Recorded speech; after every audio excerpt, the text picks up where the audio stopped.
So Ongole నుంచి మా correspondent Srinivas సిద్ధంగా ఉన్నారు. బాపట్లలో టీడీపీ అభ్యర్థికి సంబంధించిన ఒక కంటైనర్లో నోట్ల కట్టలు దొరికాయి. ఇవి టీడీపీకి సంబంధించిన వాళ్ళవిగా అధికారులు కూడా గుర్తించడం జరిగింది. ప్రలోభాల పర్వానికి తెరలేపారా? మొన్న డ్రగ్స్ ఏంటి వైజాగ్లో, ఇవాళ ఇక్కడ డబ్బులు, అంతా ఏ రకంగా చూడాలి? సో శ్రీనివాస్ సిద్ధంగా ఉన్నారు ఒంగోలు నుంచి మనకి అప్డేట్స్ ఇవ్వడానికి. శ్రీనివాస్ చెప్పండి, 56 లక్షలు దొరికాయి కంటైనర్లో, ఎవరెవని చెప్తున్నారు, ఏం జరుగుతోంది, ఏంటి మీద ఇన్పుట్స్?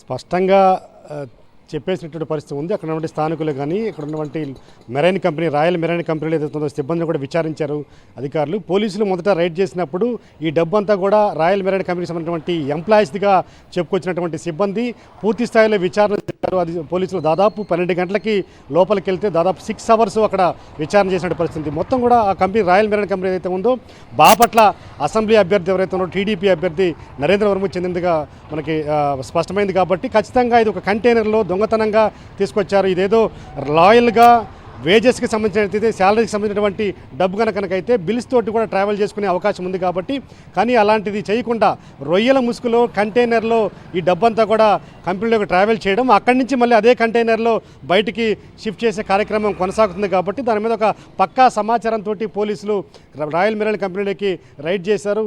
దాని తర్వాత రెవెన్యూ వాళ్ళు వచ్చారు, రెవెన్యూ తర్వాత ఇన్కమ్ ట్యాక్స్ వాళ్ళు వచ్చారు. క్షుణ్ణంగా దాదాపు 6 అవర్స్ పాటు అక్కడ తనిఖీలు చేసిన పరిస్థితి ఉంది. అక్కడ ఏవేవి కంటైనర్లు ఉన్నాయి వాటన్నిటి కూడా తనిఖీ చేసి అక్కడ ఉన్నటువంటి వివరాలన్నీ కూడా సేకరించే ప్రయత్నం చేశారు.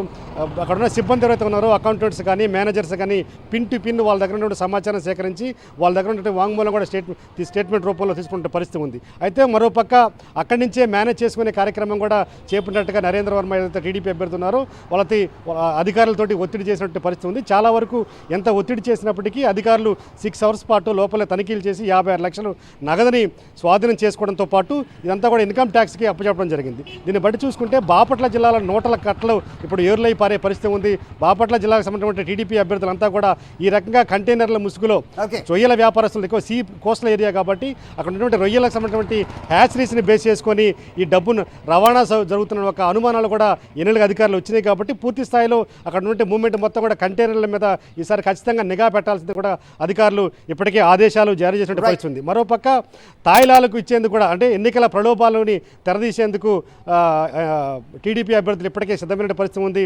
వాళ్ళ ఎన్నికల సింబల్ వెళ్ళినటువంటి సైకిల్ని దాదాపు 600 సైకిల్ని ఇప్పుడు ఎన్నికల అధికారులు గుర్తించారు. ఇదంతా కూడా నరేంద్రకి సంబంధించినటువంటి స్వగ్రామం చింతలపూడిలో ఉన్నటువంటి సైకిల్ని కూడా మొత్తం స్వాధీనపరుచుకున్నారు. దీన్ని బట్టి తెలుగుదేశం పార్టీ అభ్యర్థులు ఎంతకైనా తెగిస్తారు. ఖచ్చితంగా ఈ ప్రలోభాలకి తెరలేపేందుకు సైకిళ్ళని అలాగే డబ్బుని పారించి ఖచ్చితంగా మెజారిటీ సీట్లు కొట్టడానికి లేదా తాయిలాలు ఇచ్చి జనాన్ని ఓటర్ని ప్రలోభ పెట్టడానికి సిద్ధమైనట్టుగా మనకు అర్థమవుతుంది.